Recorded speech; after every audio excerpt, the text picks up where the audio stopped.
Hello everyone, and welcome back to another Lost Skies Skywatch update. Today's update consists of a wider array of content, an announcement from the devs on the changes to their dev blogs, and some crazy cool concepts, designs, and 3D models being put into motion.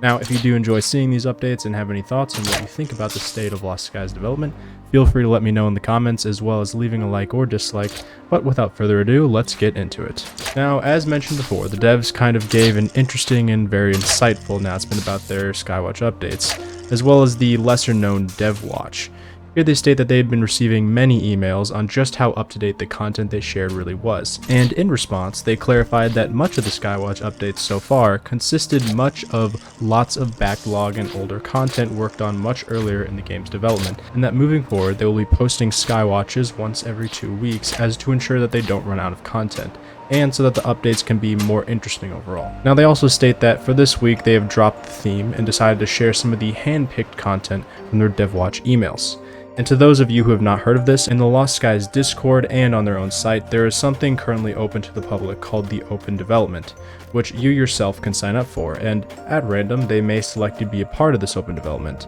in which you'll have to sign an NDA or a non-disclosure agreement, where they will share even more up-to-date content not shared with the public, as well as access to the early development stages of the game to test and talk about what you think about the game. And from what I can tell, it is essentially a live testing grounds for the devs in some respects. Now, I myself am not part of this, but it appears that what they're saying here is that they release DevWatch emails to a select group of people a part of the open development, and that from this they handpick some of that exclusive content to give to the general public as reference for some of the more interesting stuff in the works for this update. Now, to be clear, they also say that there's still a lot of concept art being done, as that is simply how the development process works. It's not as if they had all the plans said and done from the beginning, because, like most things, ideas may sound good on paper, but practically may not work out. So to start, the very first thing that they show us is their plans for their weapon tier systems. In the first image, they show some of the different rifle and SMG concepts, and the second image shows off how a weapon's appearance may differ based on the tier system, with that sniper rifle having 5 different tiers of weapon design, starting with a simplistic metal design going down to what looks like some kind of electrical plasma shooting design, though at this stage there's no real way to know how it may work, but nonetheless it looks pretty dang cool. The next images they show us is the concept art for one of their puzzle pieces in the planned data relay puzzle. And while they plan to cover this more in depth later on, they say there will be many different types of puzzles in Lost Skies, many of which will require unique assets to be made.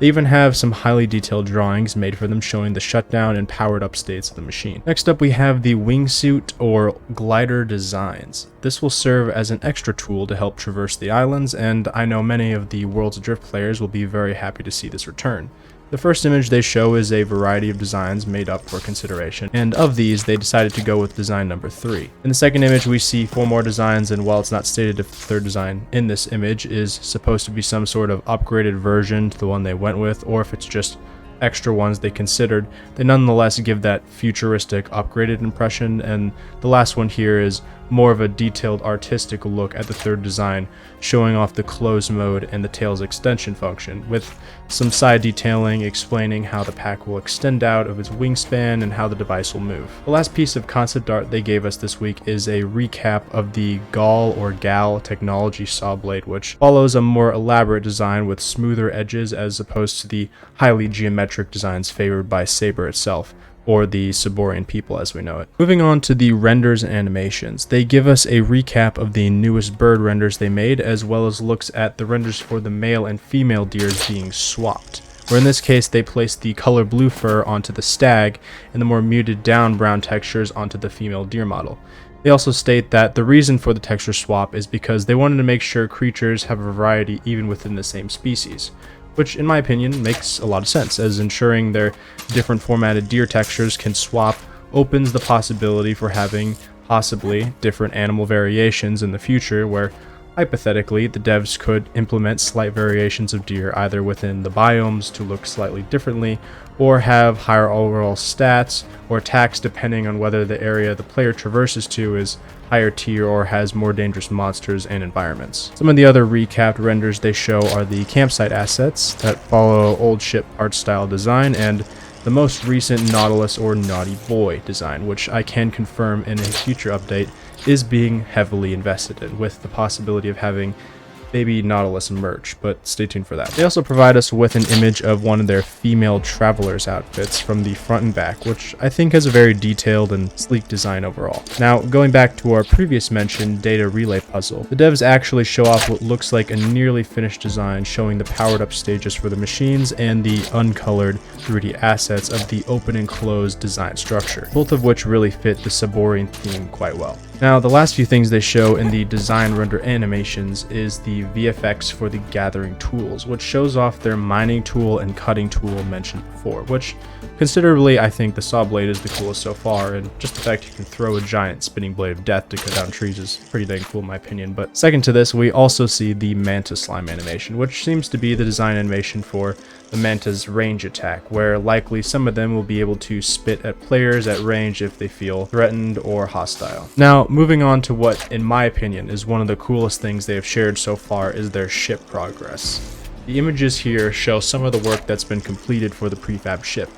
First, they give us some images of the figurehead decorative item, which, while it has some semi-futuristic look, it has some cool rusted and damaged textures on it as well. They then show us some of the extremely early ship deck and paneling assets, which they also explain is very early work, so don't expect the final wooden textures to look exactly like this, but it does give a good idea of the process their artists currently are following to find an aesthetic that fits the game. And finally, we get to take a look at the assembled prefab ship in all of its glory. Now, it's important to mention here that this isn't finalized, but as you can see here, they are following the original ship design's concept art, but due to the complexity of the ship, they had to make many brand new assets from scratch, including the metal canopy on the top deck, the metal side extrusion the wing is mounted to, the tail fin, and also the rear viewing deck they said will likely need to be a custom asset, but hasn't been modeled yet. They also mentioned that the metal textures here are not finalized either, so while it's clear they plan to make this design way more detailed than it already is, I think what they have so far is absolutely insane. The level of detail they have on many of these assets, as well as the engines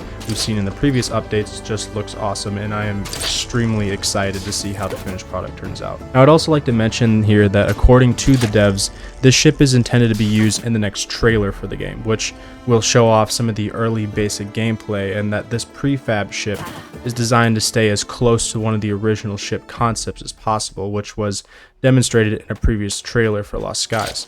And while it is a prefab, it is intended to show the overall flexibility of the shipbuilder. Next up, they cover some of the previously mentioned and newer island updates as we've seen before. They have made many changes to include randomized cave formations and islands such that the formations look a lot cleaner and so that the lighting functions of the caves flow more nicely. I will mention there is a full slideshow-like video I will not be showing here that explained all the complex and detailed coding challenges of the developing and coding auto cave formations under certain game pretexts, but if you do wish to go and see that, I will have the Skywatch link posted in the description. They also show us some more detailed images of sub-biome structures, explaining how they added tagged objects as ruins of varying sizes and allowing objects to be tagged as navigable, which means in short that they can assign ruins as points of interest for gameplay purposes, and these can then be affected by the sub-biome they are placed in. And the last few things the devs show us are some of the previously shown images of their puzzle designs as their set dressed region 1 and 2, the latter of which will be more autumnal in nature as opposed to the more summery grass plains and flowery like meadows in the first region. And just taking a look, it is stunning to say the least. To finish off, they show a highly detailed video of the beautiful glow of different plants inside a forest, some different rock textures that look quite similar to oxidized copper, and some crazy textures that they haven't even fully explained with very intricate assets and environmentally firefly looking glowing effects around the grass. And I will play this for you, but before I go, I hope you have enjoyed the Skywatch thus far, and be sure to share what you think of the devs updates in the comments below. But without further ado, thank you so much for watching.